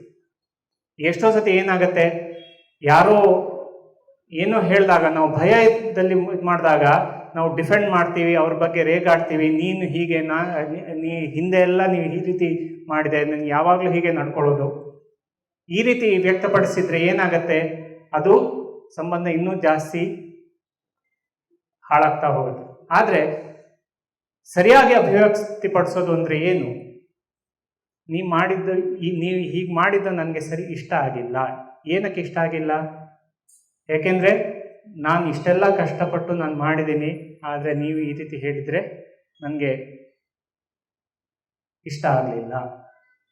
ಈ ರೀತಿ ಅಭಿವ್ಯಕ್ತಿಪಡಿಸಿದಾಗ ಬೇರೆಯವ್ರಿಗೂ ನಮ್ಮ ಮನಸ್ಸಲ್ಲಿ ಏನಿದೆ ಅಂತ ಅರ್ಥ ಆಗ್ಲಿಕ್ಕೆ ಸ್ಟಾರ್ಟ್ ಆಗುತ್ತೆ. ಸೊ ಆ ಸ್ವಯಂ ಅಭಿವ್ಯಕ್ತಿ ಧ್ಯಾನದಿಂದ ಜಾಸ್ತಿ ಆಗ್ತಾ ಹೋಗುತ್ತೆ. ನಿಮ್ಮಲ್ಲೇ ನೀವು ಯೋಚನೆ ಮಾಡ್ತಾ ಇರ್ಬೋದು, ನಿಮ್ಮ ನಡವಳಿಕೆ ಧ್ಯಾನ ಹಾಗೆ ಜಾಸ್ತಿ ಮಾಡ್ತಾ ಇದ್ದಾಗ ನಿಮ್ಮ ಬೇರೆಯವರ ಜೊತೆ ನಡವಳಿಕೆ ಹೇಗೆ ಪರಿವರ್ತನೆ ಆಗ್ತಾ ಇದೆ ಅಂತ. ಸೊ ಈ ಸ್ವಯಂ ಅಭಿವ್ಯಕ್ತಿ ಬಹಳ ಮುಖ್ಯ. ಸ್ವಯಂ ಅರಿವಿನ ಜೊತೆ ಸ್ವಯಂ ಅಭಿವ್ಯಕ್ತಿ ಬಹಳ ಮುಖ್ಯ. ಸೊ ಈ ಭಾವನಾತ್ಮಕ ಬುದ್ಧಿವಂತಿಕೆ ಅಂತ ಹೇಳ್ತಾರೆ, ಅಂದರೆ ಎಮೋಷನಲ್ ಕೋಶೆಂಟ್. ಧ್ಯಾನದಿಂದ ಎಮೋಷನಲ್ ಕೋಶೆಂಟ್ ಜಾಸ್ತಿ ಆಗ್ತಾ ಹೋಗುತ್ತೆ. ಮೈಂಡ್ಫುಲ್ನೆಸ್, ಈ ಪ್ರಸ್ತುತ ಕ್ಷಣದ ಅರಿವು ಜಾಸ್ತಿ ಆಗ್ತಾ ಇದ್ದಾಗ ನಮ್ಮೊಳಗೆ ನಮ್ಮ ಸ್ನೇಹ ಜಾಸ್ತಿ ಆಗ್ತಾ ಹೋಗುತ್ತೆ. ಮೊದಲ ಸಂಬಂಧ ನಮ್ಮ ಜೊತೆ, ಬೇರೆಯವರ ಜೊತೆಯ ಸಂಬಂಧ ನೋಡ್ಕೊಳ್ಳೋದಕ್ಕಿಂತ ಮುಂಚೆ ನಮ್ಮೊಳಗೆ ನಮ್ಮ ಸಂಬಂಧ ಹೇಗೆ ಅಂತ ನಾವು ಯೋಚನೆ ಮಾಡಬೇಕು. ಏನೋ ಕೆಲಸ ಆಗಲಿಲ್ಲ ಅಂದರೆ ನಾವು ನಮ್ಮನ್ನೇ ನಾವು ದೂಷಿಸ್ತೀವ, ನಮ್ಮ ಬಗ್ಗೆನೇ ನಾವು ರೇಗಾಡ್ತೀವ. ನಾನು ಹೀಗೆ ಮಾಡಲಿಲ್ಲ, ನಾನು ಹೀಗೆ ಮಾಡ್ಬೋದಿತ್ತು, ಯಾಕೆ ನಾನು ಹೀಗೆ ಮಾಡಲಿಲ್ಲ. ಸೊ ಮೊದಲು ನಮ್ಮ ಜೊತೆ ನಾವು ಸ್ನೇಹ ಬೆಳೆಸ್ಕೊಳ್ತೀವಿ. ಇವತ್ತಾಗಲಿಲ್ಲ, ನನಗೆ ಆಗುವಷ್ಟು ನಾನು ಮಾಡಿದ್ದೀನಿ, ಆಗಲಿಲ್ವಾ ತೊಂದರೆ ಇಲ್ಲ, ನೆಕ್ಸ್ಟ್ ಟೈಮ್ ನಾನು ಚೇಂಜ್ ಮಾಡ್ತೀನಿ ಅನ್ನೋ ಆ ನಮ್ಮ ಜೊತೆಯ ಸಂಬಂಧ ನಾವು ಹೇಗೆ ಬೆಳೆಸ್ಕೊಳ್ತಾ ಇದ್ದೀವಿ ಅದನ್ನು ಫಸ್ಟ್ ನಾವು ನೋಡ್ತೀವಿ. ನಮ್ಮ ಜೊತೆ ನಾವು ಸ್ನೇಹ ಜಾಸ್ತಿ ಆದಾಗ ಬೇರೆಯವರ ಜೊತೆ ನಮ್ಮ ನಡವಳಿಕೆ ಬದಲಾವಣೆ ಆಗುತ್ತೆ. ಮೊದಲು ನಮ್ಮ ಜೊತೆಯ ಸ್ನೇಹ ಬದಲಾವಣೆ ಆದಾಗ ಬೇರೆಯವರ ಜೊತೆ ಸ್ನೇಹ ಜಾಸ್ತಿ ಆಗುತ್ತೆ. ಬೇರೆಯವರ ಜೊತೆ ಸಂಬಂಧಗಳು ಜಾಸ್ತಿ ಆದಾಗ ನಾವು ಎಲ್ಲರ ಜೊತೆ ಸ್ನೇಹ, ಪ್ರಾಣಿ, ಪಶು, ಪಕ್ಷಿ ಇವೆಲ್ಲರ ಜೊತೆಯ ಸ್ನೇಹ ಬೆಳೆಸ್ತಾ ಹೋಗ್ತೀವಿ. ಧ್ಯಾನಕ್ಕಿಂತ ಮುಂಚೆ ನಾನು ರಸ್ತೆಯಲ್ಲಿ ಹೋಗಬೇಕು ಅಂತಂದ್ರೆ ಯಾವುದೇ ನಾಯಿ ಕಂಡ್ರೂ ನನಗೆ ಭಯ. ಯಾಕೆಂದ್ರೆ ಚಿಕ್ಕಂದಿನಿಂದ ಅದೇನೋ ಒಂದು ಭಯ ಹುಟ್ಕೊಂಡಿತ್ತು, ನಾಯಿ ಬಂದ್ರೆ ಕಚ್ಚತ್ತೆ ಅಂತ. ಅದು ನನ್ನ ನಂಬಿಕೆ, ಅದು ಬಹಳ ಬಹಳ ಆಳವಾಗಿ ಹೋಗಿತ್ತು. ಆದರೆ ಧ್ಯಾನಕ್ಕೆ ಬಂದ್ಮೇಲೆ ನಾನು ನನ್ನ ಆ ಭಯ ಹೋಗಿ ಎಲ್ಲ ಪ್ರಾಣಿಗಳು, ಎಲ್ಲ ಪಕ್ಷಿಗಳು, ಎಲ್ಲ ಇದರ ಜೊತೆ ನನ್ನ ಸಂಬಂಧ ಸಂಪೂರ್ಣವಾಗಿ ಪರಿವರ್ತನೆ ಆಯಿತು. ಯಾಕೆ? ನಾವು ಎಲ್ಲರ ಜೊತೆ ಏಕತೆ ಕಾಣಿಸ್ತೀವಿ. ಎಲ್ಲರ ಇದರಲ್ಲಿ ಆತ್ಮಶಕ್ತಿ ಇದೆ, ಆತ್ಮಗೌರವ ಇದೆ. ಸೊ ನಾವು ನಮ್ಮ ಜೊತೆ ಸ್ನೇಹ ಜಾಸ್ತಿ ಆದಾಗ ನಾವು ಎಲ್ಲರ ಜೊತೆ, ಎಲ್ಲ ಪ್ರಾಣಿ, ಪಶು, ಪಕ್ಷಿ ಎಲ್ಲರ ಜೊತೆ, ಪ್ರಕೃತಿಯವರ ಜೊತೆ ನಾವು ಒಂದಾಗ್ತಾ ಹೋಗ್ತೀವಿ. ಅದು ಸಂಪೂರ್ಣ ಸ್ನೇಹ. ಎಲ್ಲರ ಜೊತೆ ನಾವು ಸ್ನೇಹ ಬೆಳೆಸ್ತಾ ಇದ್ದಾಗ ನಾವು ಸಂಪೂರ್ಣವಾಗಿ ಆನಂದದಲ್ಲಿ ಜೀವನ ಮಾಡ್ಬೋದು. ಬೇರೆಯವರ ಜೊತೆ ಸಂಬಂಧದಲ್ಲಿ ಏನೇ ತೊಂದರೆ ಬಂದಾಗ ಮೊದಲು ನಾವು ಏನು ಪ್ರಶ್ನೆ ಮಾಡಬೇಕು? ನಾನು ನನ್ನಲ್ಲಿ ಏನು ಕಾಣ್ತಾ ಇದ್ದೀನಿ? ಯಾಕೆಂದರೆ ನಮ್ಮ ಜೊತೆಯ ನಮ್ಮ ಸ್ನೇಹ ಹೇಗಿದೆಯೋ ಅದೇ ರೀತಿ ನಾವು ಬೇರೆಯವರನ್ನು ಆಕರ್ಷಿಸ್ತೀವಿ. ಯಾಕೆಂದರೆ ಎಲ್ಲರೂ ನಮ್ಮ ಕನ್ನಡಿ. ಬೇರೆಯವರು ನಮ್ಮ ನಡವಳಿಕೆಯ ಕನ್ನಡಿ. ಬೇರೆಯವರು ನಮ್ಮ ಜೊತೆ ಸಂಬಂಧ ಚೆನ್ನಾಗಿಲ್ಲ ಅಂದರೆ ಮೊದಲು ನಮ್ಮ ಸಂಬಂಧ ನಮ್ಮ ಜೊತೆ ಹೇಗಿದೆ ಅಂತ ನಾವು ತಿಳ್ಕೊಳ್ಬೇಕು. ಯಾಕೆಂದ್ರೆ ಅದು ಅವರು ಏನೋ ಒಂದು ಆ ಕನ್ನಡಿ ಹಿಡಿತಾ ಇದ್ದಾರೆ. ನನ್ನ ಮಗ ಚಿಕ್ಕವನಿರ್ಬೇಕಾದ್ರೆ ಯಾವಾಗಲೂ ಹೇಳೋನು, ಥ್ಯಾಂಕ್ಸ್ ಹೇಳು. ಏನೇ ಹೇಳಿದ್ರು, ಅವ್ನು ಏನೇ ಕೆಲಸ ಮಾಡಿದ್ರು ನಾನು ಥ್ಯಾಂಕ್ಸ್ ಹೇಳಲಿಲ್ಲ ಅಂದರೆ ಅವ್ನು ಯಾವಾಗಲೂ ಅವ್ನು ನನಗೆ ನೆನಪಿಸ್ಕೊಳ್ತಾ ಇದ್ದ, ಥ್ಯಾಂಕ್ಸ್ ಹೇಳು. ಯಾಕೆಂದರೆ ಆಗ ನನಗೆ ಅದರ ಬಗ್ಗೆ ಯೋಚನೆ ಆಗ್ತಾ ಇರಲಿಲ್ಲ, ಆದರೆ ಈಗ ಅರ್ಥ ಆಗ್ತಾ ಇದೆ ನನಗೆ. ನಾನು ಧ್ಯಾನಕ್ಕಿಂತ ಮುಂಚೆ ನಾನು ಕೃತಜ್ಞತೆ ಹೇಳುವ ಇದಿರಲಿಲ್ಲ. ಯಾಕೆ ಹೇಳಬೇಕು? ಎಲ್ಲರೂ ಅವ್ರವ್ರ ಇದರಿಂದ ಮಾಡ್ತಾ ಇದ್ದಾರೆ, ನಾನು ಯಾಕೆ ಕೃತಜ್ಞತೆ ಹೇಳಬೇಕು ಅಂತ. ಆದರೆ ಧ್ಯಾನಕ್ಕೆ ಬಂದಮೇಲೆ ನನಗೆ ಅರಿವಾಯಿತು, ಕೃತಜ್ಞತೆ ಮೊದಲು ನಮಗೆ ನಾವು ಕೃತಜ್ಞತೆ, ಮತ್ತು ಬೇರೆಯವರು ಎಲ್ಲರ ಜೊತೆ ನಾವು ಕೃತಜ್ಞರಾಗಿದ್ದರೆ ಮಾತ್ರ ನಮಗೆ ಬೇಕಾದನ್ನು ನಾವು ಪಡೀಲಿಕ್ಕೆ ಸಾಧ್ಯ ಇದೆ. ಆ ಸೆನ್ಸ್ ಆಫ್ ಗ್ರಾಟಿಟ್ಯೂಡ್, ಆ ಕೃತಜ್ಞತಾ ಭಾವನೆ ಇರಬೇಕು ಅಂತ. ಅದನ್ನು ನನ್ನ ಮಗ ನನ್ನ ಕನ್ನಡಿಯಾಗಿ ಹೇಳ್ತಾ ಇದ್ದೆ. ಆದರೆ ಆಗ ನಾನು ರೇಗಾಡ್ತಾ ಇದ್ದೆ, ನೀನು ಯಾರು ಹೇಳೋದು, ನಿನ್ನ ಮಗ, ನಾನು ಹೇಳಿದಾಗ ನೀನು ಕೇಳಬೇಕು, ನೀನು ಏನು ಹೇಳೋದು.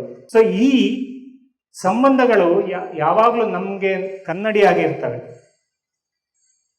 ಸೊ ಆ ಅರಿವು ಬಂದಾಗ ನಾವು ಬೇರೆಯವರ ಸಂಬಂಧಗಳನ್ನು ನಾವು ಬೇರೆ ರೀತಿ ಕಾಣ್ತೀವಿ. ಯಾಕೆಂದರೆ ಕಲೀಲಿಕ್ಕೆ ಏನೋ ಇದೆ. ಬೇರೆಯವರ ಜೊತೆ ನಾವು ಮಿತ್ರತ್ವ ಇಲ್ಲ ಅಂದರೆ ನಮ್ಮ ಜೊತೆಯೇ ನಾವು ಏನೋ ಕಡಿಮೆ, ನಮ್ಮಲ್ಲೇ ನಾವು ಏನೋ ಕಡಿಮೆ ಕಾಣ್ತಾ ಇದ್ದೀವಿ. ಅದನ್ನು ಬದಲಾವಣೆ ಮಾಡಬೇಕು. ನಾವು ಬೇರೆಯವರನ್ನ ಹೇಗೆ ಪ್ರೀತಿ ಮಾಡಬೇಕು, ಬೇರೆಯವರು ನಮಗೆ ಹೇಗೆ ಪ್ರೀತಿ ಮಾಡಬೇಕು ಅಂತಿದೆಯೋ, ನಾವು ಮೊದಲು ನಮ್ಮನ್ನು ನಾವು ಪ್ರೀತಿಸ್ಕೊಳ್ಬೇಕು. ನಮ್ಮ ಜೊತೆ ನಾವು ಒಳ್ಳೆಯದಾಗಿದ್ದರೆ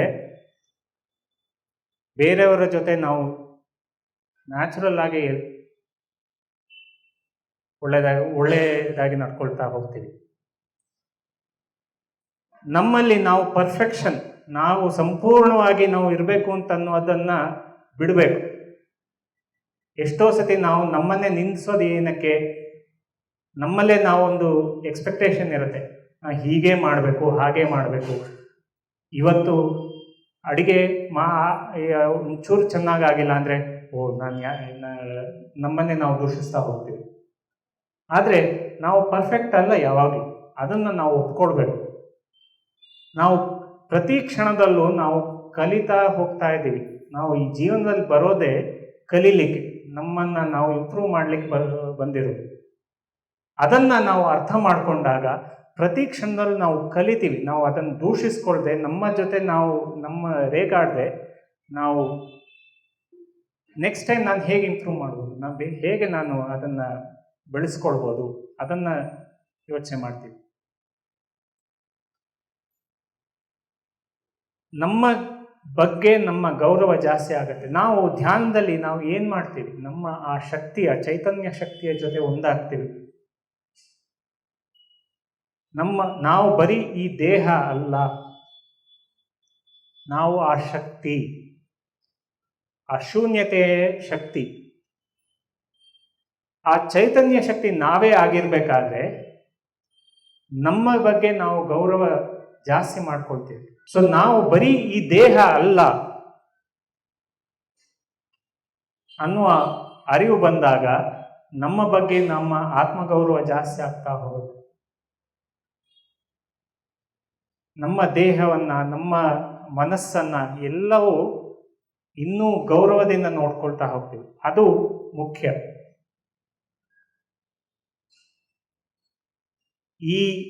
ಈ ನಿಟ್ಟಿನಲ್ಲಿ ನಾವು ಎಲ್ಲ ನಮ್ಮ ಅರಿವು ಈ ಕಡೆ ಹೋದಾಗ, ನಮ್ಮನ್ನೇ ನಾವು ಜಾಸ್ತಿ ಚೆನ್ನಾಗಿ ಕಂಡಾಗ, ನಾವು ಬೇರೆಯವರ ಜೊತೆ ಸಂಬಂಧ ಇನ್ನೂ ಜಾಸ್ತಿ ಆಗ್ತೀವಿ. ಈ ಅರಿವು, ಈ ಪ್ರಸ್ತುತ ಕ್ಷಣದ ಅರಿವು, ಈ 7 ಬೇರೆ ಬೇರೆ ರೀತಿ ನಮ್ಮಲ್ಲಿ ನಾವು ಬೇರೆ ಬೇರೆ ರೀತಿ ದೂಷಿಸ್ತಾ ಹೋಗ್ತೀವಿ. ಒಂದು, ನಮ್ಮ ಸ್ವಾಭಿಮಾನದ ಬಗ್ಗೆ ನಮ್ಮ ಕೀಳರಿಮೆ. ನನಗಿದು ಸಾಧ್ಯ ಇಲ್ಲ, ಬೇರೆಯವರೆಲ್ಲ ಚೆನ್ನಾಗಿ ಮಾಡ್ಬೋದು, ಆದರೆ ನನ್ನಿಂದ ಸಾಧ್ಯ ಇಲ್ಲ. ಯಾಕೆ? ನಮ್ಮ ಹಳೆಯ ಅನುಭವದಿಂದ ನಾವು ನಮ್ಮನ್ನೇ ನಾವು ದೂಷಿಸ್ತಾ ಹೋಗ್ತೀವಿ. ಇದು ಮೊದಲನೇದು ನಾವು ನೋಡ್ಕೊಳ್ಬೇಕು. ಅದು ಮಾಡ್ತಾ ಇದ್ದೀವಾ?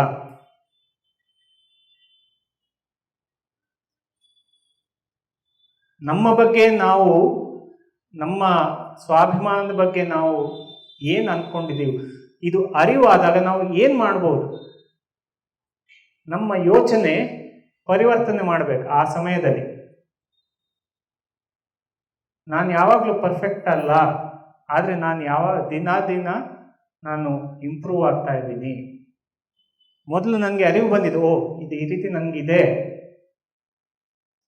ಮುಂದೆ ನಾನು ಮಾಡಲ್ಲ, ಅಥವಾ ನಾನು ಆ ಶಕ್ತಿಯ ಸ್ವರೂಪ, ಈ ದೇಹದಲ್ಲಿ ಬೇರೆ ಬೇರೆ ರೀತಿ ನಾವು ನಡ್ಕೊಳ್ಬೋದು, ಆದರೆ ನನ್ನ ನಿಜವಾದ ರೂಪ ನಮ್ಮ ಶಕ್ತಿ. ಆ ರೀತಿ ನಾವು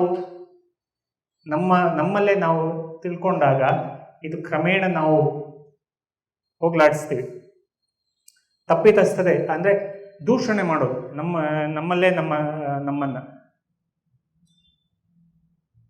ನಾವು ಶಕ್ತಿಯ ಸ್ವರೂಪ ಆದಾಗ ನಾವು ತಪ್ಪು ಮಾಡ್ಲಿಕ್ಕೆ ಸಾಧ್ಯ ಇದೆಯಾ? ನಾವು ಶಕ್ತಿಯ ಸ್ವರೂಪ, ನಾವೇ ದೇವರಾದಾಗ ತಪ್ಪು ಮಾಡ್ಲಿಕ್ಕೆ ಸಾಧ್ಯ ಇದೆಯಾ? ಇಲ್ಲ. ಸೊ ಆ ತಪ್ಪಿತಸ್ಥ ಭಾವನೆ ಮಾಡಿದ್ರೆ ನಾವು ದೇವರಲ್ಲ ಅಂತ ಅನ್ಕೊಳ್ತೀವಿ. ಎಲ್ಲ ಅನುಭವವನ್ನು ನಾವು ನಮ್ಮ ಕಲೀಲಿಕ್ಕೆ ಇರೋದು ಅಂತ ಅಂದ್ಕೊಂಡಾಗ ಆ ತಪ್ಪಿತಸ್ಥ ಭಾವನೆ ಹೋಗುತ್ತೆ. ಭಯ, ಈ ನಷ್ಟ ಅನ್ನೋದು ಭಯ. ಭಯ ಏನಕ್ಕೆ ಭಯ? ವೈಫಲ್ಯದ ಭಯ, ಮುಂದೆ ಏನಾಗುತ್ತೋ ಅನ್ನುವ ಭಯ. ಇದು ನಮ್ಮನ್ನೇ ನಾವು ಕೀಳರಿಮೆಯಾಗಿ ನೋಡಲಿಕ್ಕೆ ಇನ್ನೊಂದು ಕಾರಣ. ಇದೆಲ್ಲ ಎಲ್ಲಿ ಬಂದಿದೆಯೋ ಅದನ್ನು ನಾವು ಮೊದಲು ಅರಿವು ಮಾಡಿಕೊಂಡಾಗ ನಮ್ಮ ಜೊತೆಯ ಸಂಬಂಧ ನಾವು ಪರಿವರ್ತನೆ ಮಾಡ್ಕೊಳ್ಳಿಕ್ಕೆ ಸಾಧ್ಯ ಆಗುತ್ತೆ. ಅಪನಂಬಿಕೆ, ಇದು ಬಹಳ ಎಷ್ಟೋ ಸತಿ ಬೇರೆಯವ್ರು ಏನೋ ಒಂದು ಅಜೆಂಡಾ ಇಟ್ಕೊಂಡು ಮಾತಾಡ್ತಾರೆ, ಅವ್ರ ಬಗ್ಗೆ ನಂಬಿಕೆ ಇರಲ್ಲ. ಬೇರೆಯವ್ರು ಬಂದು ಬನ್ನಿ ಹೋಗೋಣ, ನಾವು ಹೋಗೋಣ ಅಂತಂದಾಗ ಇವ್ರು ಏನಕ್ಕೆ ಕರಿತಾ ಇದ್ದಾರೆ ನನ್ನನ್ನು ನಂಬಲಿಕ್ಕೆ ಕಷ್ಟ. ಯಾಕೆಂದ್ರೆ ನಮಗೆ ಹಳೆಯ ಅವರ ಅನುಭವ ಇದೆ.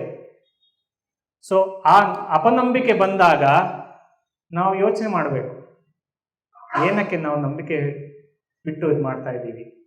ಅವ್ರು ಒಳ್ಳೆ ಕಾರಣದಿಂದನೇ ಕರೀತಿರ್ಬೋದು. ಸೊ ಆ ಅಪನಂಬಿಕೆ ಬಂದಾಗ ಪ್ರತ್ಯೇಕತೆ, ಬಲಿಪಶು ಪ್ರಜ್ಞೆ ಅಂದ್ರೆ ವಿಕ್ಟಿಮೈಸೇಷನ್. ನಾನು ಯಾವಾಗಲೂ ನನ್ನನ್ನೇ ಎಲ್ಲರೂ ದೂಷಿಸ್ತಾರೆ, ಬೇರೆಯವರೆಲ್ಲರೂ ನನ್ನನ್ನು ಬಿಟ್ಟು ಹೋಗ್ತಾರೆ, ನಾನೇ ಇಲ್ಲಿ ಯಾರಿಗೂ ನನ್ನ ಕಂಡ್ರೆ ಇಷ್ಟ ಇಲ್ಲ. ಇದೆಲ್ಲ ಅದು ಆ ವಿಕ್ಟಿಮೈಸೇಷನ್ ಅಂತ ಹೇಳ್ತಾರೆ. ಬಲಿಪಶು ಅಂದ್ರೆ ನನ್ನನ್ನೇ ಕಡಿಮೆ ನೋಡ್ತಾರೆ ಎಲ್ಲರೂ. ಸೊ ಈ ಎಲ್ಲ ರೀತಿಯ ಈ 7 ಭಾವನೆಗಳು ಮೊದಲು ನಾವು ಗುರುತಿಸ್ಕೊಳ್ಬೇಕು, ನಮ್ಮಲ್ಲಿ ನಾವು ಕಾಣ್ತಾ ಇದ್ದೀವ ಅಂತ. ಯಾಕಂದ್ರೆ ಈ ಭಾವನೆಗಳು ಬಂದಾಗ ನಾವು ಪರಿವರ್ತನೆ ಮಾಡ್ಕೊಳ್ಬೇಕು.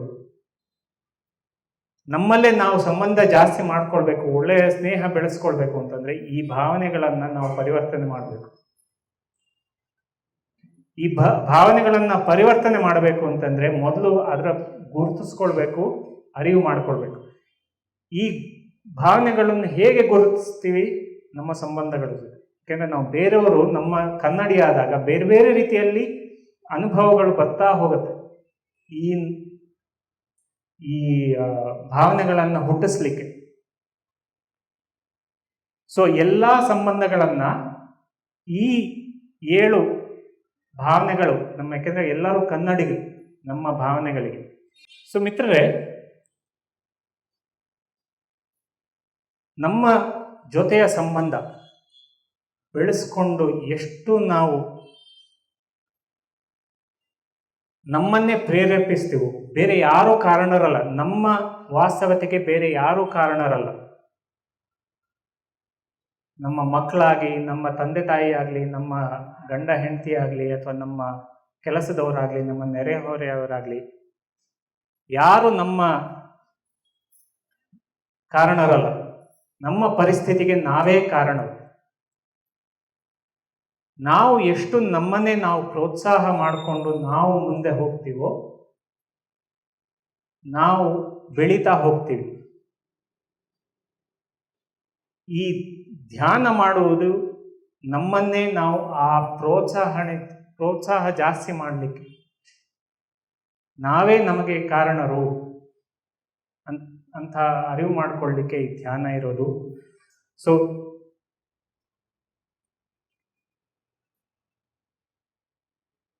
ಸೊ ನಾವು ನಮ್ಮಲ್ಲಿ ಈ ಸ್ನೇಹ ಜಾಸ್ತಿ ಆದಾಗ ಬೇರೆಯವ್ರ ಜೊತೆ ಸ್ವೀಕಾರ ಜಾಸ್ತಿ ಮಾಡ್ಲಿಕ್ಕೆ ಹೋಗ್ತೀವಿ. ಇದೆಲ್ಲ ಇದೆ. ಆದರೆ ಒಂದು ನಾನು ಏನು ಅಂದರೆ, ನಮ್ಮಲ್ಲಿ ನಾವು ಸ್ನೇಹ ಜಾಸ್ತಿ ಆದಾಗ ಬೇರೆಯವರನ್ನ ಅವರ ರೀತಿಯಲ್ಲಿ, ಯಾಕೆಂದರೆ ಬೇರೆಯವರು ನಮ್ಮ ಪರಿಸ್ಥಿತಿಗೆ ಕಾರಣರಲ್ಲ ಅಂತ ತಿಳ್ಕೊಂಡಾಗ ಅವರ ರೀತಿಯೇ ನಾವು ಸ್ವೀಕಾರ ಮಾಡಲಿಕ್ಕೆ ಶುರು ಮಾಡ್ತೀವಿ. ಅಷ್ಟೇ ಸಾಕು, ಬೇರೆ ಎಲ್ಲ ಇದೆ. ಬೇರೆಯವರ ಬಗ್ಗೆ ನಮಗೆ ಏನೂ ನಿರೀಕ್ಷೆ ಇರಲ್ಲ. ಅವರು ಹೀಗೆ ಮಾಡಬೇಕು, ಅವ್ರು ಹೀಗೆ ಮಾಡಬೇಕು, ಹಾಗೆ ಆದರೆ ನಾನು ಸಂತೋಷವಾಗಿರ್ತೀನಿ ಅಂತ ಆ ಯೋಚನೆ ಬಿಡ್ತೀವಿ. ಯಾಕೆಂದರೆ ನಮಗೆ ನಾವೇ ಕಾರಣರು ಅಂತ ತಿಳ್ಕೊಂಡಾಗ.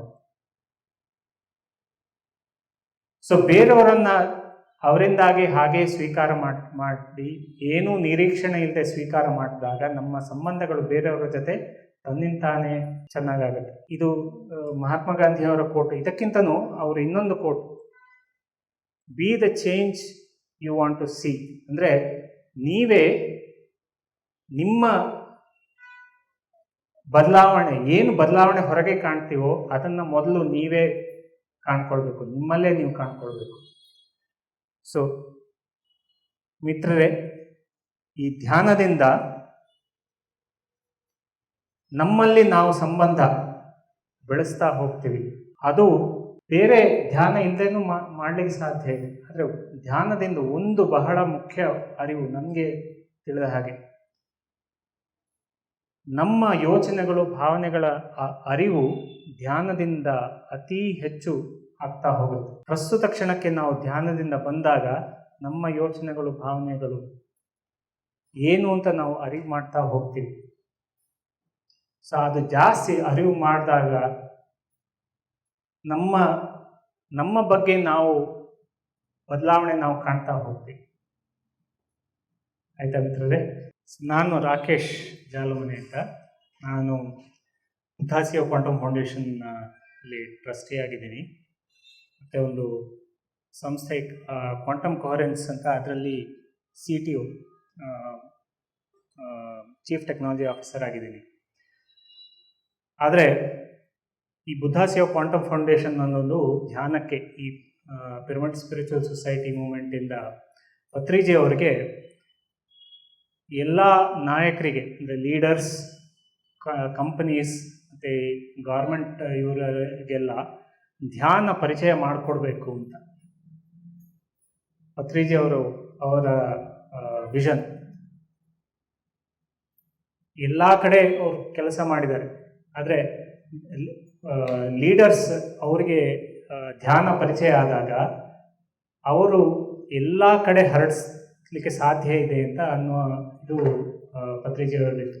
ಸೊ ಆ ವಿಷನ್ನಿಂದಾಗಿ ಬುದ್ಧಾಸಿಯೋ ಕ್ವಾಂಟಮ್ ಫೌಂಡೇಶನ್ ಹುಟ್ಕೊಳ್ತು. ಸೊ 2020ರಲ್ಲಿ ಚಂದ್ರಾಪುರ ಯೂನಿವರ್ಸಿಟಿ ಅವರು ಕಂಪನಿ CEO ಆಗಿದ್ದರು. ಸೊ ಧ್ಯಾನದಿಂದ ಬಿಸ್ನೆಸ್ಸು ಮತ್ತು ಎಲ್ಲ ಕೆರಿಯರಲ್ಲಿ ತುಂಬ ಬೆಳವಣಿಗೆ ಪಡ್ತು. ಸೊ ಆ ಅನುಭವದ ಹಿಂದೆ ಈ ಬುದ್ಧಾಸಿಯೋ ಕ್ವಾಂಟಮ್ ಫೌಂಡೇಶನ್ ಹುಟ್ಕೊಳ್ತು. ಇವತ್ತು ನಾವು ಈ ವೈಜ್ಞಾನಿಕವಾಗಿ, ಯಾಕೆಂದರೆ ಧ್ಯಾನ ಅನ್ನೋದು ಆಧ್ಯಾತ್ಮಿಕ ಅಂತ ಗೊತ್ತು, ಆದರೆ ಆಧ್ಯಾತ್ಮನೂ ವಿಜ್ಞಾನನೂ ಬೇರೆ ಬೇರೆ ಅಲ್ಲ ಅಂತ ತಿಳ್ಕೊಂಡು ಎರಡನ್ನೂ ಸೇರಿ ನಾವು ಧ್ಯಾನ ಹೇಳ್ಕೊಡ್ಬೋದು ಅಂತನ್ನುವ ಆ ನಿಟ್ಟಿನಲ್ಲಿ ನಾವು ಬುದ್ಧಾಸಿಯೋ ಕ್ವಾಂಟಮ್ ಫೌಂಡೇಶನ್ ಕೆಲಸ ನಡೆಸ್ತಾ ಇದೆ. ವಿಶ್ವದಾದ್ಯಂತ ಬೇರೆ ಬೇರೆ ಕಡೆಯಿಂದ ಎಲ್ಲ ನಾವು ಪ್ರೋಗ್ರಾಮ್ಸ್ ನಡೆಸ್ತೀವಿ, ಆನ್ಲೈನ್ ಪ್ರೋಗ್ರಾಮ್ ನಡೆಸ್ತೀವಿ. ಈಗ ನಾವು ಪ್ರಾಜೆಕ್ಟ್ ಎಕ್ಸಲೆನ್ಸ್ ಅಂದರೆ ಏನೇ ಜೀವನದಲ್ಲಿ ಏನೇ ಮಾಡಬೇಕಿದ್ರೂ ಅದು ಸಂಪೂರ್ಣ ಯೋಗ ಕರ್ಮಸು ಕೌಶಲಂ. ಅಂದರೆ ನಾವು ಮಾಡುವ ಕಾರ್ಯಗಳು ಕೌಶಲ್ಯದಲ್ಲಿ ಮಾಡಬೇಕು ಅಂದರೆ ಯೋಗ ಬೇಕು. ಯೋಗ ಅಂದರೆ ಧ್ಯಾನ. ಯಾಕೆಂದರೆ ಯೋಗ ಅಂದರೆ ಏನು? ನಮ್ಮೊಳಗೆ ನಾವು ವಿಲೀನ ಆಗೋದು. ಸೊ ಅದು ಧ್ಯಾನದಿಂದ ಸಾಧ್ಯ. ಸೊ ಯೋಗ ಕರ್ಮಸು ಕೌಶಲಂ. ಸೊ ಈ ನಿಟ್ಟಿನಲ್ಲಿ ನಾವು ಪ್ರಾಜೆಕ್ಟ್ ಎಕ್ಸಲೆನ್ಸ್ ಅಂತ ಧ್ಯಾನದಿಂದ ಆರೋಗ್ಯ, ಧ್ಯಾನದಿಂದ ಎಜುಕೇಷನ್ ಮತ್ತು ಧ್ಯಾನದಿಂದ ಈ ಕೆಲಸ, ಇದು ಆರ್ಗನೈಸೇಷನಲ್ ಎಕ್ಸಲೆನ್ಸ್, ಹೆಲ್ತ್ ಎಕ್ಸಲೆನ್ಸ್ ಮತ್ತು ಎಜುಕೇಷನಲ್ ಎಕ್ಸಲೆನ್ಸ್, ಈ ನಿಟ್ಟಿನಲ್ಲಿ ಬೇರೆ ಬೇರೆ ಕಡೆ ನಾವು ಈ ಕಾರ್ಯಕ್ರಮಗಳನ್ನು ನಡೆಸಿ ಪರಿಚಯ ಮಾಡ್ತೀವಿ. ಸರ್ಕಾರಿ ಕೆಲಸದಲ್ಲಿ ಅಂದರೆ ಗೌರ್ಮೆಂಟ್ ಆಫೀಷಿಯಲ್ಸ್ಗೆ ಇದನ್ನು ಹೇಳ್ಕೊಟ್ಟಾಗ ಅವರು ಪಾಲಿಸಿ ಚೇಂಜ್ ಮಾಡುತ್ತಾರೆ. ಅಂದರೆ ಧ್ಯಾನ ಶಾಲೆಯಲ್ಲಿ, ಪ್ರತಿ ಶಾಲೆಯಲ್ಲೂ ಧ್ಯಾನ ಆಗಬೇಕು. ಪ್ರತಿ ಕಂಪನಿಗಳಲ್ಲೂ ಅವ್ರ ಮೀಟಿಂಗ್ಗಿಂತ ಮುಂಚೆ 10 ನಿಮಿಷ ಧ್ಯಾನ ಮಾಡಬೇಕು. ಈ ರೀತಿ ಅರಿವು ಮೂಡಿಸಬೇಕು ಅಂತ ಈ ನಿಟ್ಟಿನಲ್ಲಿ ನಾವು ಕೆಲಸ ನಡೆಸ್ತಾ ಇದ್ದೀವಿ. 40 ಡೇ 40 ದಿವಸ ಪ್ರೋಗ್ರಾಮ್ ನಾವು ಆನ್ಲೈನ್ ನಡೆಸ್ತೀವಿ. 21 ದಿವಸ ಇವ್ರಿಗೆ ಪ್ರೋಗ್ರಾಮ್ ನಡೆಸ್ತೀವಿ. ಅಂದರೆ ಕಾಲೇಜ್ ಹೋಗೋರಿಗೆ ಅಥವಾ ಕಾಲೇಜ್ ಬಿಟ್ಟು ಕೆಲಸ ಶುರು ಮಾಡೋರಿಗೆ. ಸೊ ಹೀಗೆ ಸುಮಾರು ನಮ್ಮದು ಕೆಲಸ ನಡೀತಾ ಇದೆ. ಸೊ ನೀವು ಜಾಯ್ನ್ ಆಗ್ಬೋದು. buddhaco.org ಅಂತ ಹೋದರೆ ಅದರಲ್ಲಿ ನಮ್ಮ ಪ್ರೋಗ್ರಾಮ್ ಬಗ್ಗೆ ನೀವು ತಿಳ್ಕೊಳ್ಬೋದು.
PMC ಕನ್ನಡ ಚಾನೆಲ್ ಅನ್ನು ಲೈಕ್ ಮಾಡಿ, ಶೇರ್ ಮಾಡಿ, ಸಬ್ಸ್ಕ್ರೈಬ್ ಮಾಡಿ ಮತ್ತು ಮಾಡಿಸಿ.